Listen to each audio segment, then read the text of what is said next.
tenang, pikiran yang jernih, insya Allah dapat mengikuti dan menyelenggarakan musyawarah partai ini dengan sebaik-baiknya. Kita sama-sama menyadari bahwa kita telah melewati beberapa agenda yang besar dalam jarak perjalanan partai bintang ini. Untuk kesekian kalinya kita ikut dalam pemilihan umum yang alhamdulillah sekali ini tanpa melalui perjuangan yang panjang seperti perlawanan kepada Bawaslu, perlawanan kepada Pengadilan Tinggi Tata Usaha Negara, kita dapat langsung dinyatakan sebagai peserta pemilihan umum tahun 2024, walaupun kita sekali lagi belum berhasil untuk mewujudkan apa yang kita cita-citakan bersama agar Partai Bulan Bintang kembali ke Parlemen Pusat seperti partai ketika pertama kali didirikan pada tahun 1999 dan tahun 2004 yang lalu. Dan itulah yang terjadi pada kita selama ini. Kita mempunyai wakil-wakil di DPRD di seluruh Indonesia, tapi kita belum berhasil untuk mewujudkan keberadaan kita di DPR RI, sehingga tidak maksimal kita dapat menyumbangkan pikiran, tenaga kita semua dalam rangka untuk memajukan bangsa dan negara kita. Meskipun kita berada di luar partai, di luar parlemen, tapi alhamdulillah cukup banyak di antara kita yang memberikan sumbangan pemikiran kepada dalam menanggapi isu-isu yang berkembang politik maupun ketatanegaraan di negara kita ini, sehingga secara langsung maupun tidak langsung ekspresi dari pemikiran Partai Bulan Bintang itu mempengaruhi proses-proses politik yang terjadi dan berkembang di negara kita ini. Yang paling akhir sekali dapat kita lihat misalnya adalah wacana tentang pembentukan kabinet, apakah dibatasi hanya 34 kementerian ataukah harus ditambah 40. Dan pada waktu itu kita sudah memberikan satu pandangan bagi PBB bahwa sebaiknya memang penyusunan kabinet itu seluruhnya diserahkan kepada Presiden dan tidak bisa dibatasi oleh undang-undang. Sejatinya Undang-Undang Dasar 45 mengatakan begini: pembentukan, pengubahan dan pembubaran kementerian negara diatur undang-undang. Jadi yang harus diciptakan adalah undang-undang tentang pembentukan, pengubahan dan pembubaran kementerian negara, bukan undang-undang tentang kementerian negara. Pendapat saya itu sudah saya kemukakan di DPR pada tahun 2004 dan 2007 kalau tidak salah, ketika RUU inisiatif ini muncul dari Dewan Perwakilan Rakyat, dan pendapat itu mulanya sudah diterima, tapi di tengah jalan terjadi pergantian Menteri Sekretaris Negara dari saya ke Pak Hatta Rajasa. Akhirnya kembali lagi undang-undangnya adalah mengatur tentang kementerian negara. Terus saya bilang kementerian negara itu sudah ada sejak tahun 45. Bukan nggak ada. Kalau nggak ada, baru kita bikin undang-undang tentang kementerian negara. Karena undang-undang itu, karena kementerian negara itu sudah ada, maka lahirlah Amandemen 5 mengatakan kalau mau diubah, kalau mau dibentuk yang baru, kalau mau dibubarkan, caranya diatur oleh undang-undang, bukan dari nol sama sekali. Dan itulah yang terjadi, dan bahkan kemudian kita tahu bahwa kementerian negara itu dibatasi jumlahnya menjadi 34, dan timbul kesulitan bagi Presiden untuk membentuk kementerian, padahal tugas Presiden adalah mewujudkan program-program yang dia kemukakan sekarang dalam kampanye atau dulu adalah melaksanakan amanat GBHN. Jadi harus disesuaikan dengan kerangka GBHN kalau dulu, atau sesuai dengan program Presiden sekarang ini.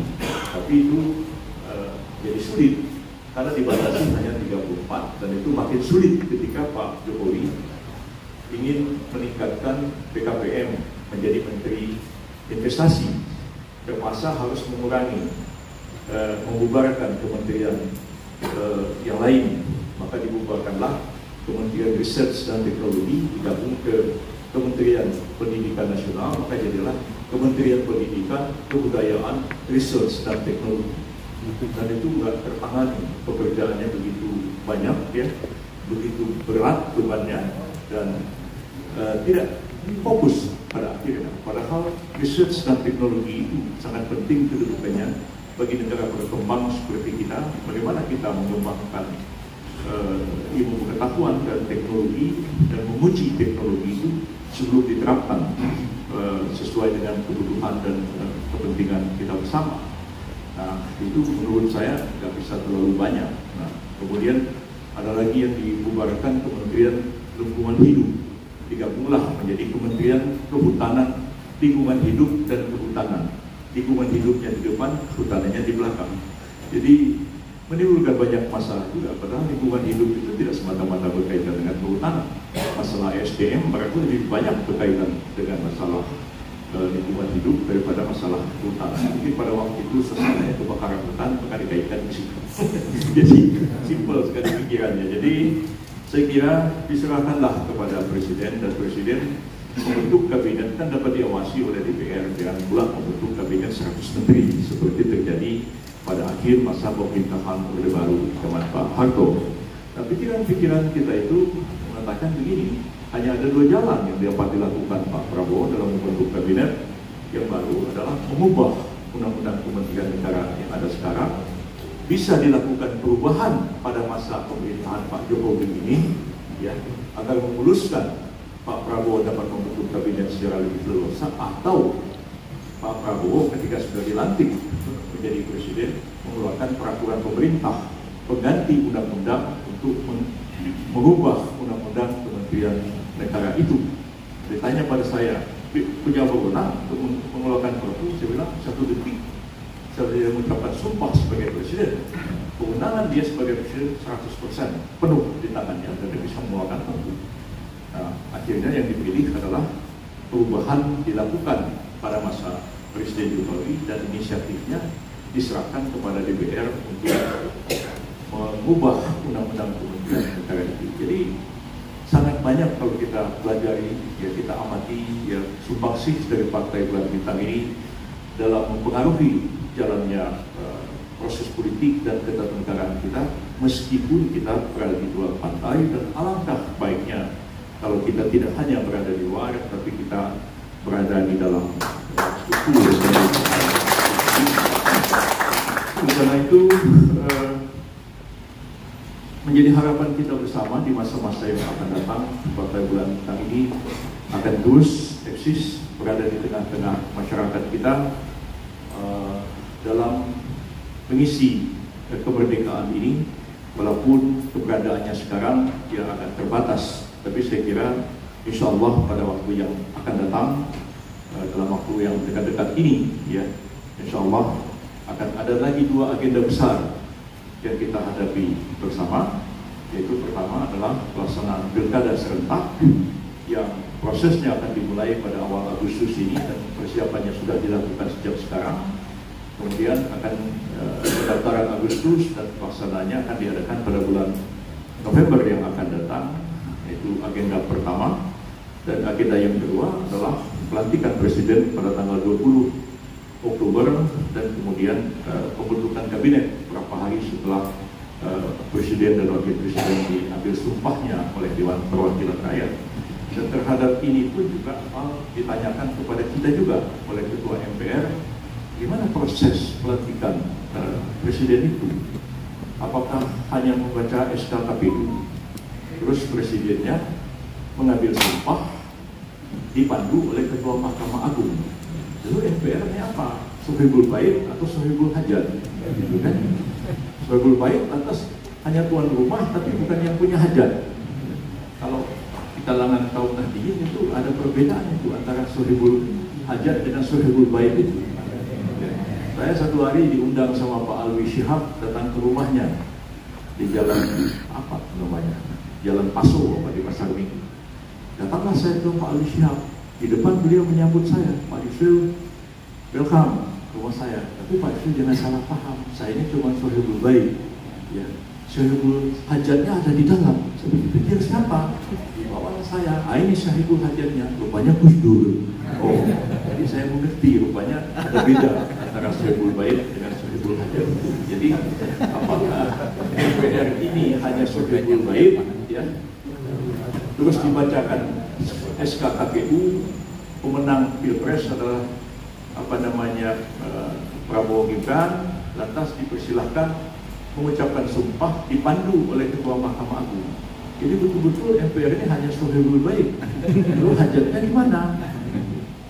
Nah, timbullah persoalan yang saya memberikan juga pandangan yang mudah-mudahan nanti akan mempengaruhi jalannya pemerintahan kita.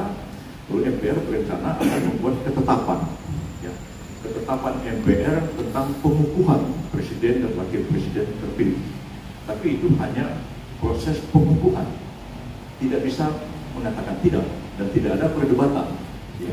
Karena itu harus disampaikan aklamasi, karena MPR hanya mengendorse apa yang diputuskan oleh KPU, karena presiden yang terpilih adalah Prabowo Gibran dan yang memilih pun bukan KPU, yang memilih adalah seluruh rakyat.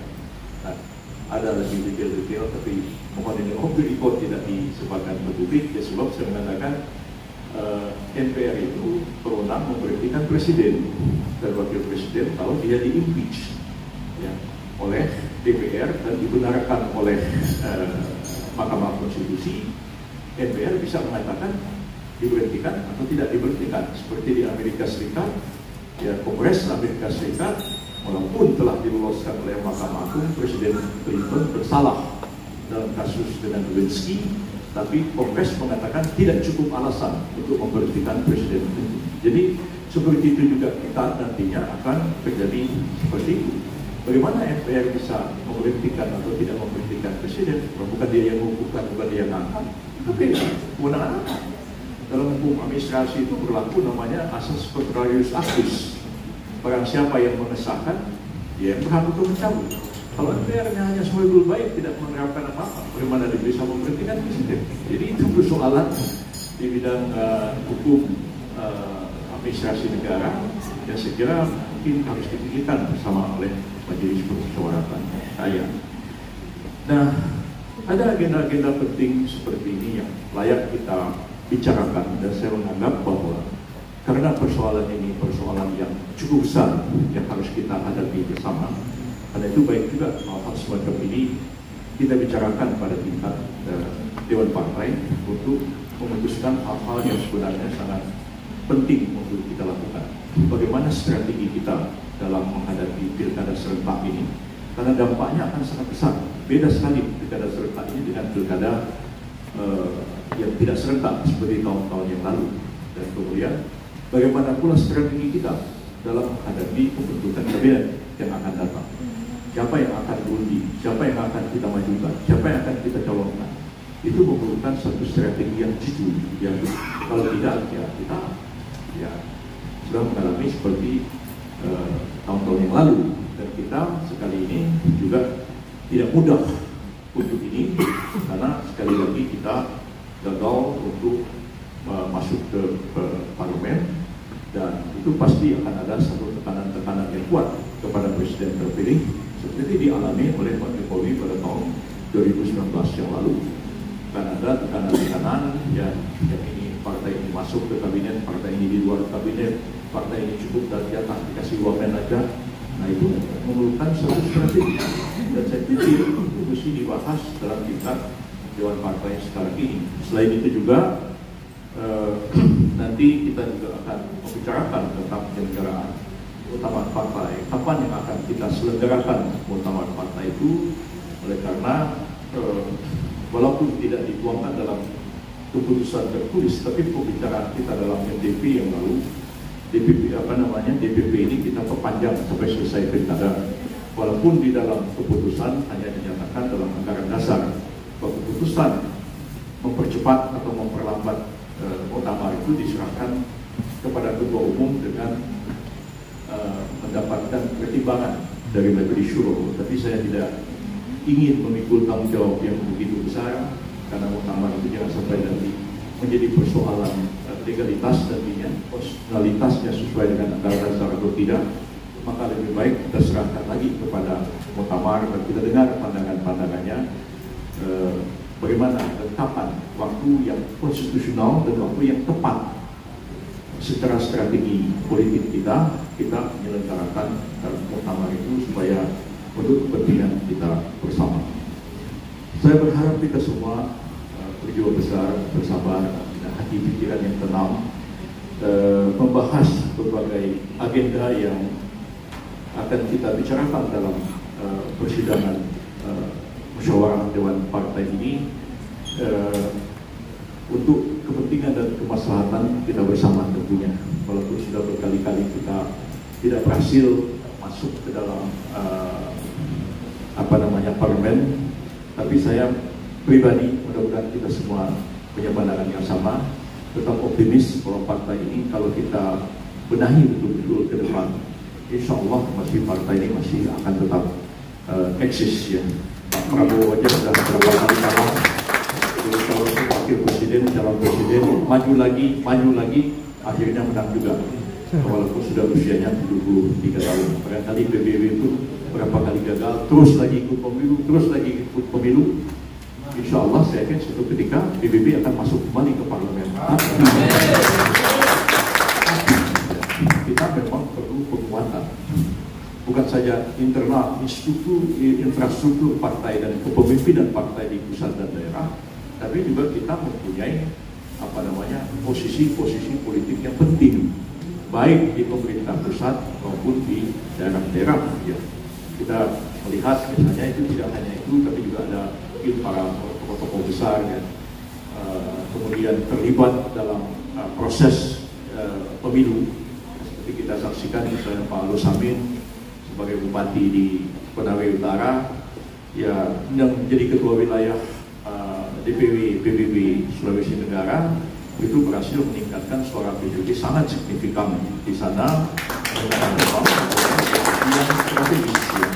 Di Pamekasan dia akan ada kiai yang sangat berpengaruh di sana, Syahrokim juga terlibat dan lain-lain, bisa meningkatkan suara PBB menjadi sangat signifikan di DPRD sana.